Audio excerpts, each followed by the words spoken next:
Okay, I've been gone for a while after a video that I promised I would make a video every week. School is a thing. If you guys don't remember, I have a lot of homework to do. Also, I have to stay after for school and stuff because I'm not the smartest kid in the world, but I'm most certainly not the least intelligent. Also, I've been sick. A lot of things have been going around, like viruses and colds. And it's really cold up here where I live in the land of almost Canada. I apologize, I can't really do anything about the weather and my sickness that's not even gone yet. I have the sniffles. How about you just blow me?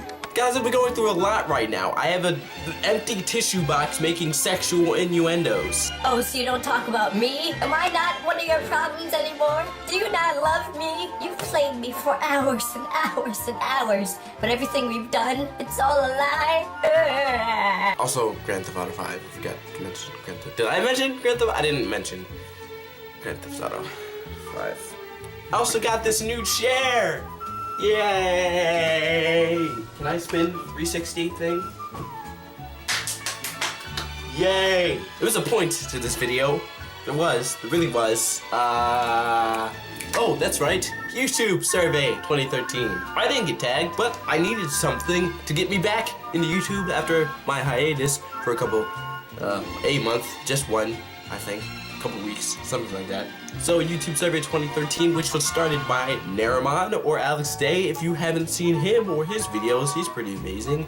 Check him out. Link in the ding ding, or maybe somewhere on screen, probably. Maybe this chair is going to be so fun to spin in. So what the YouTube survey basically is, it's just, he asks a whole bunch of questions, and he answers them, and then he tags people, and then they tag other people, and then they do that video, and this is a big YouTube survey thing. YouTube. So I took the questions from that, and I'm going to answer them right about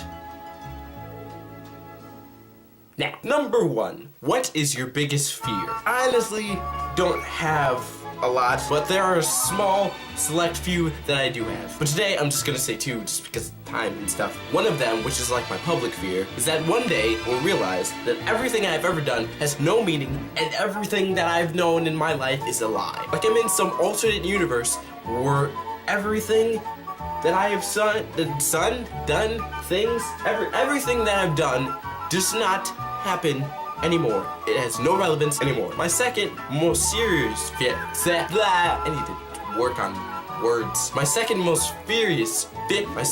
serious fear is a little different, or a lot different. A lot of people have a fear of the unknown, or the future. But mine is what happens after. Let me break it down for you. I'm a freshman in high school right now. I've always been thinking about graduating, but I've never really thought that when I graduate, that's when my life begins. That's when I have to be an adult. That's when everything changes. But trust me, it gets a lot more deep. There was this one time, we went to a gas station, and I bought a pack of gummy bears. Not regular ones, the Haribo kind, because they're the best. All the other ones are terrible. So I pulled out money, handed it to the cashier, and she handed me my change and my gummy bears. As I walked out and slowly opened the gummy bears, I thought to myself, by the time I get home, I'm gonna eat all these gummy bears and probably lose this $2.46. Can I at least enjoy my gummy bears? Number 3, how did you find out Santa was real? My belief in Santa was cut real short, and I never really got a chance to believe in Santa, to be honest. I sent a letter to Santa once when I was like 7 or 8, and I got a letter back, and I was so excited. I had my Christmas list on it and everything, but I got more realistic. There was this website that would track Santa on Christmas Eve. I would tell you where in the world he would be at what time, at the exact time. So at like 12:18, Santa was supposedly around my area. I pulled an all-nighter that night. Reminder, I was like 8 years old. So when I looked over, there were no presents under the tree. So the next encounter I came with Santa was realizing that on Christmas morning, at like midnight, there were no presents under the tree. When I woke up that morning, there were presents under the tree.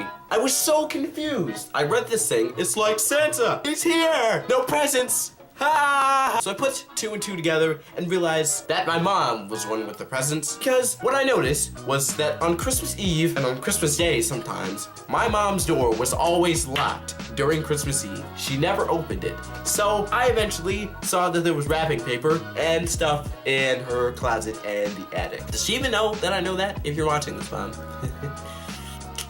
Now, it's not like I was devastated. The whole Santa thing was stupid. Like, why would you want to believe that some magical old man is flying around the entire planet and comes down your chimney and eats your cookies, drinks your milk, and drinks your milk and leaves presents? I could have eaten those cookies. Like, what's wrong with wanting your parents to do that? Like, wouldn't that be a more family-oriented thing? You want to be closer with your family because you're like, I got this for you. But I did play Santa when I was with my sister and my nephew and my dad and family during Christmas time. I think it was last year, actually. And I got to eat the cookies and drink the milk and sprinkle the crumbs. And he was all like, ah, Santa, oh my God, ah. Dear God, I hope he's not watching. 3, what was the best idea you've ever had? If I was a stereotypical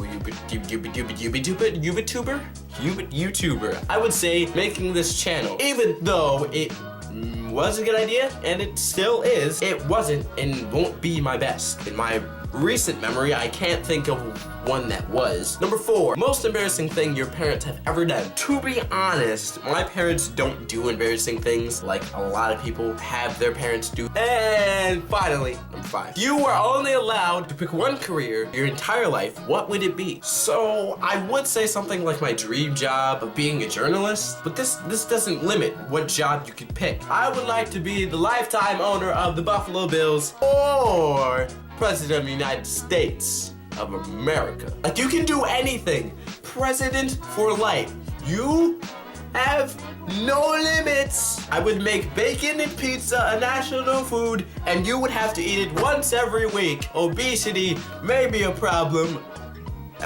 Whatever. Vote for me, Isaiah Smith 2034, the land of the free and the home of the brave. Thank you all for watching this video, and if you have stuck around waiting for me for a couple weeks or months or whatever, also if you're new here, my videos are terrible. But if you want to check them out, there's probably an annotation around here somewhere. Click it, and you'll see some more videos of Isaiah Smith 311, where I make videos with inanimate talking objects and multiple different backgrounds that I can never pick. What am I doing? But seriously, if you did enjoy this video, don't forget to give it a like, and if you're new here, subscribe. Thanks again for watching this video. I will see you as soon as I can. Welcome back to the madness of Isaiah Smith 311. But until next time.